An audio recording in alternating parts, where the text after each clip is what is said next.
2024 marks the 10th anniversary of probably the best movie of the 2010s to not win Best Picture at the Oscars. Now, the Grand Budapest Hotel stands out as probably one of the most literate farces or what do you call it, comedy dramas of the era.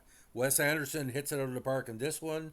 He wrote the screenplay, and the story was by him and Hugo Guinness. Of course, he produced it.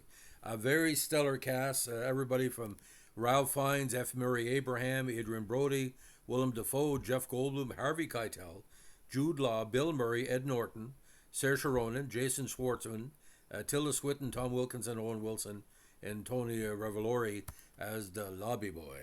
Now, cinematography by the great Robert Yeoman, nominated for 9 Oscars, released in February 2014. 25 million on a budget, but made a huge amount of money at the box office, 174 million. Now, the plot is very convoluted, and we're going to try to simplify it as possible. We have basically a major plot involving Ralph Fiennes as the concierge. He was ripped off for either Best Actor or Best Supporting in this. He's sort of like a bisexual playboy that sleeps with all his friends. That's a big line, and it gets him in trouble. Now, this, again, 17 actor ensemble cast. In this one, Monsieur Gustave H., the famed concierge of a 20th century mountainside resort and fictional Eastern European country of Zerbroga, gets in trouble when he's framed for the murder of a wealthy dowager played by Tilda Swinton. We still don't know if she's Tilda plays a woman or a transgender person. It's kept kind of fuzzy. He and his recently befriended protege, Zero, embark on a quest for fortune and a priceless Renaissance painting, Boy with Apple, amidst the backdrop of an encroaching fascist regime. Anderson's American Imperial Pictures produced a film associated with Studio Babelsberg. Now, again, 9 Oscar nominations and 4 wins. Fox Searchlight put it together, as well as Indian paintbrushes Scott Rudin and Stephen Rails. You can get this on streaming on Disney if you haven't seen it before. Now, Fox Searchlight supervised the commercial distribution, and the Grand Budapest Hotel's funding was sourced through Indian Paintbrush and the German government funding tax rebate. So, just like a Canadian tax movie. Now, Anderson and longtime collaborator Hugo Guinness conceived the Grand Budapest Hotel as a fragmented tale following a character inspired by a common friend. They initially struggled in her brainstorming, but experience touring Europe and researching the literature of Austrian novelist Stefan Zweig shaped their vision for the film. This is sort of like the ultimate book to film, you'll see as the movie goes along. Now, the Grand Budapest Hotel draws visually from Europe-set mid-century Hollywood films and the United States Library of Congress's photochrome print collection of alpine resorts. Filming took place in Eastern Germany from January to March 2013. French composer Alexander Desplat composed a symphonic Russian folk-inspired score, which expanded on his early work with Anderson. Now, premiered at the Berlin Film Festival February 6, 2014, and again received numerous accolades into 2015.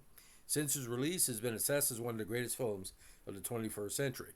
Now, in this one, in a cemetery in the former nation of Zubroka, a woman visits the shrine of a renowned writer, known simply as the author, reading his most treasured book, The Grand Budapest Hotel.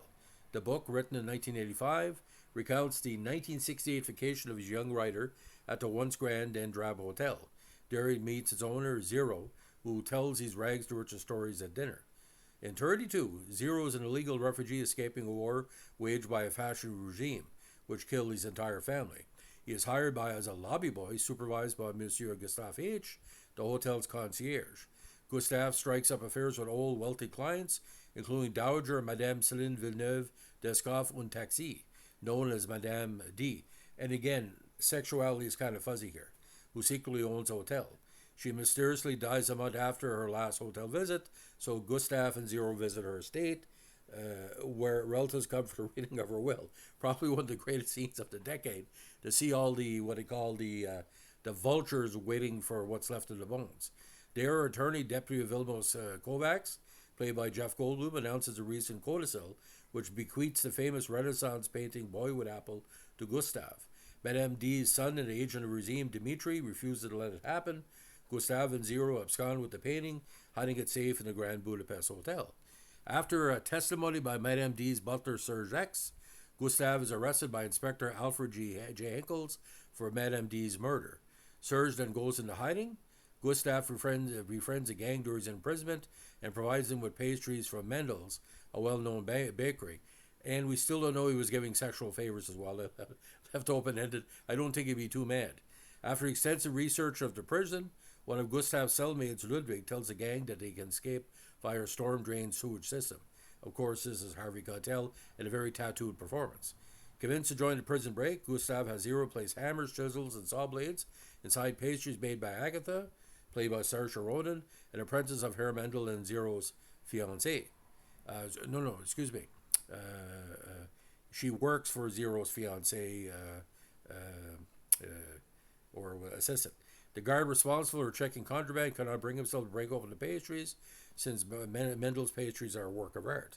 During the prison break, the group of convicts runs into guards who secretly gamble at night and convince Gunther to convict Gunther is forced to sacrifice himself to dispatch the guards.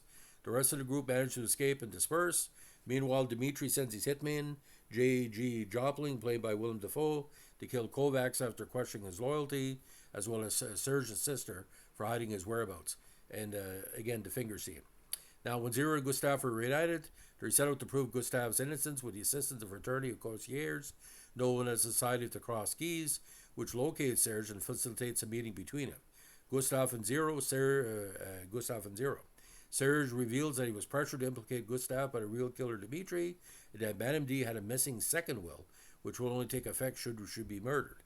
Joplin arrives and kills Serge, leaving Gustav and Zero without a witness, then tries to flee. After a chase through the snow, Gustav is left dangling off a cliff at the mercy of Joplin. Before it's too late, Zero rescues Gustav by pushing Joplin off the cliff, and the two men continue their escape from swarming Zabrokan troops led by Henkels. Now, Gustav, Zero, and Agatha return to Grand Budapest to find it converted to a fashion headquarters by Dmitri. Agatha sneaks in to retrieve the painting, but is spotted by Dmitri. Gustav and Zero rush to save Agatha, but Dmitri shoots at them and initiates a melee with Zabrokan troops, which Henkel stops. At the back of the painting, Agatha finds Madame D's second will, which makes Gustav the hotel owner. He's exonerated in court, while Dmitri becomes the main suspect and flees the country. Over time, Gustav becomes one of the wealthiest Zabrokans, and Zero and Agatha are wed. However, while the trio are later traveling by train, soldiers come by and destroy Zero's refugee documents. Gustav tries to fend them off, but is killed. His own will bequeaths the hotel and fortune to Zero. He maintained the Grand Budapest up to his eventual decline, a memory of Agatha, who, like her infant son, died from the Prussian grip. So there's very, very many dramatic scenes, but there's different comedy scenes. I think my favorite is where they replace Boy with Apple with a painting that looks like two modern lesbians fingering each other, like it's sort of like an open face painting. It's quite interesting. That painting alone, I'd like to get a copy. It's tremendous. Now, the concierge, while this is all going on, is teaching Zero how to do it, and he's having, saying take multiple meals. He's giving these courses on how to serve the people. Now, for me, I forgot about this. Adrian Brody's in this as well, which is tremendous, coming off, Midnight in Paris. Now, the drafting of the movie began in 2006 when Anderson produced an 18-page script with longtime collaborator Hugo Guinness. Now, the ensemble received the all-star billing in Grand Budapest, and the troupe had most of them were new, but some returning. Now, he wanted an English actor to play Gustav, and Fiennes was an actor he sought to work with for several years, and it worked out. But again, Fiennes, Revolori, and Saoirse Ronan, who pretty well became as popular as she is now because of this movie, she's had great success.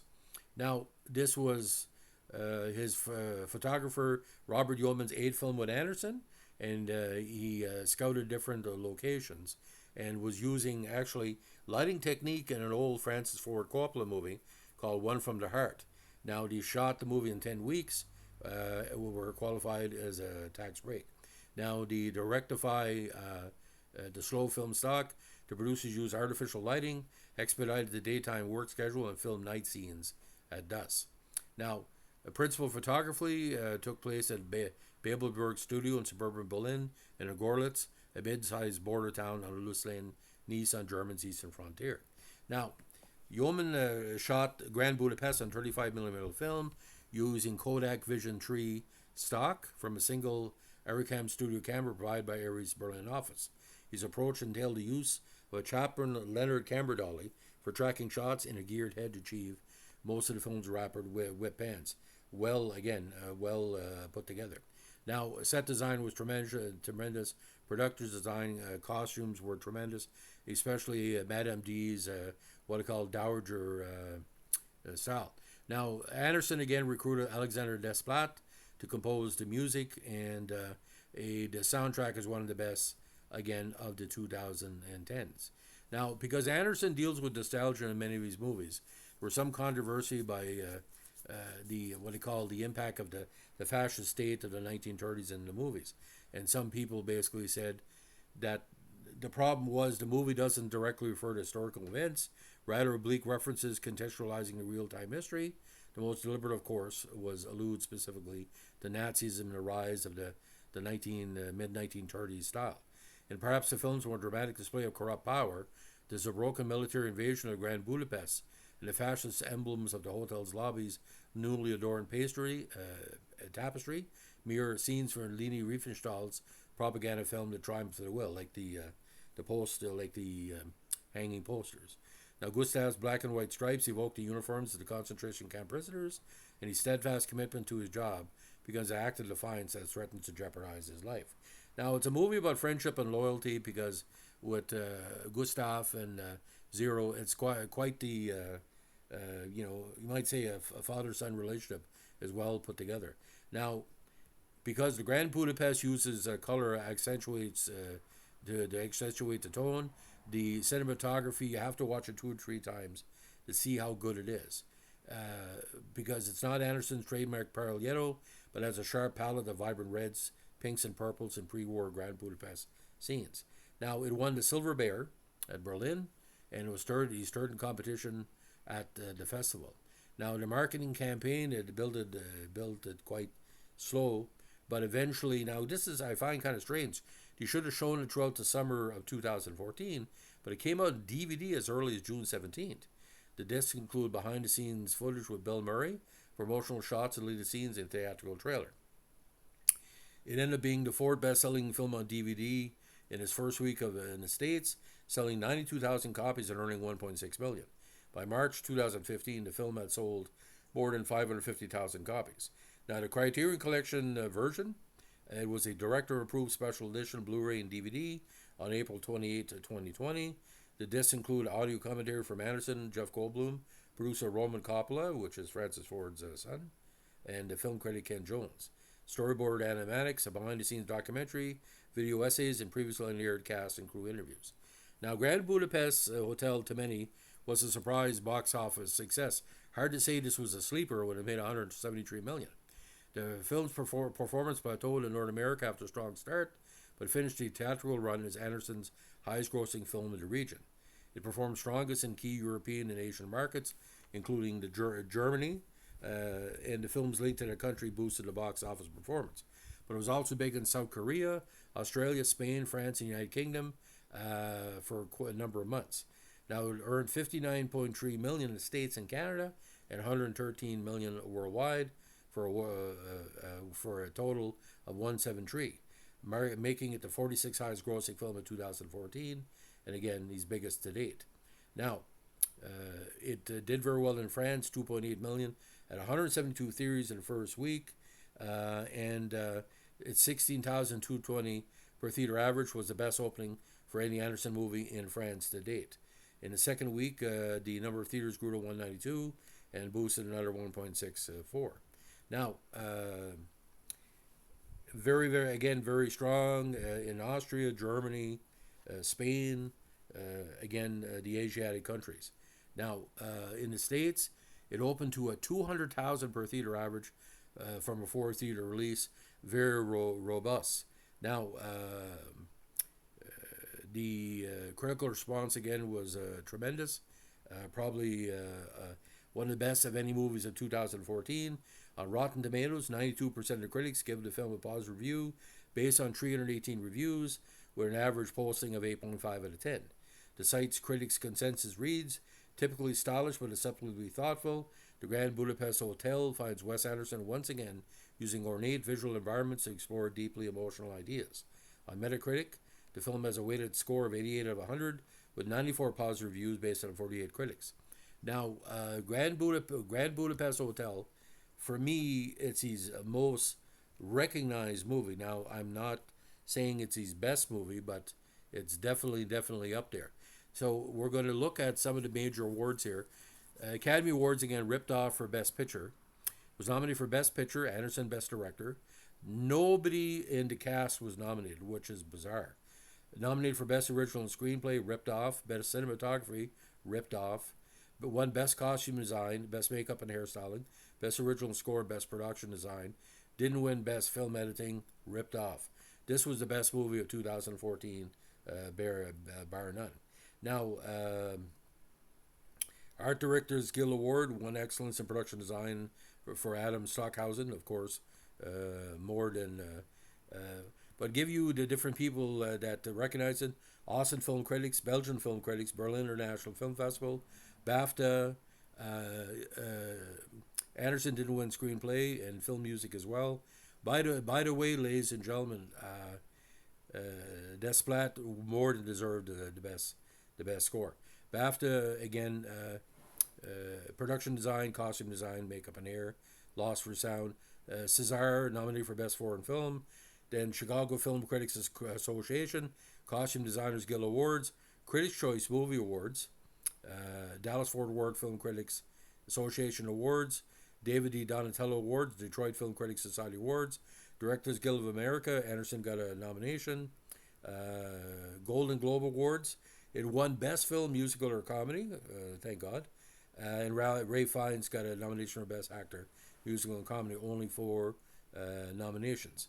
Now at the Grammy Awards, Desplat won Best Score Soundtrack for Visual Media. London Film Critics Award, again nominated many times. LA Film Critics, runner-up for Best Picture.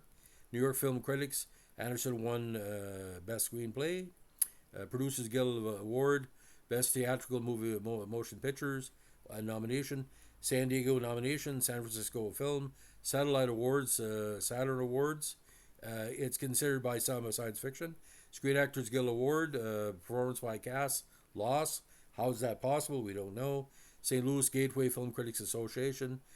Toronto Film Critics, Anderson won Best Screenplay, and Grand Budapest got second place for Best Film. Vancouver Film Critics, Anderson won Best Screenplay. World Soundtrack Awards, Original Score of the Year, and Writers Guild of America, it won again Best Screenplay.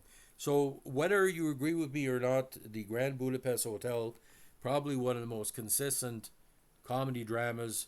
I don't think this is dark comedy per se, besides Goldblum getting murdered, but what stands out for me, it was a time of my life where just coming off a major medical condition. I almost went blind because of diabetic retinopathy. It was one of the first movies I watched when I got out of the hospital, and to have my eyesight stable and see such a treasure, I fully thought that movie was made for me. It's made for movie lovers. If you love movies, especially the European style, like Italian farces, French farces, German farces, this is truly a world movie, and it forever changed the industry, because all what you see now, these special projects on streaming of multiple forces, there was no streaming in 2014 like it is now. And this was a movie that launched the streaming boom, because the pleasure projects that Anderson pretty well created in the modern era is in the Grand Budapest.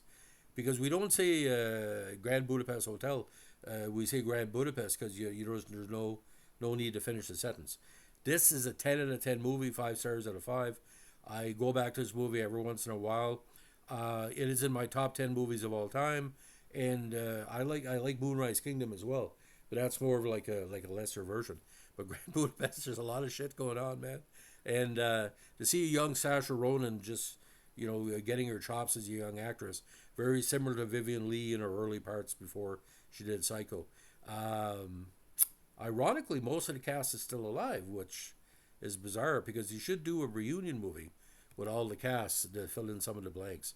But the second scene where Zero and Gustav are on the train, that's a sad part of the movie. That's the only downer for me. So Grand Budapest Hotel, if you haven't seen it, please go see it. If you believe it's one of your favorite movies, let me know why. And don't forget, ladies and gentlemen, sleep with all your friends. Have a good one. Bye.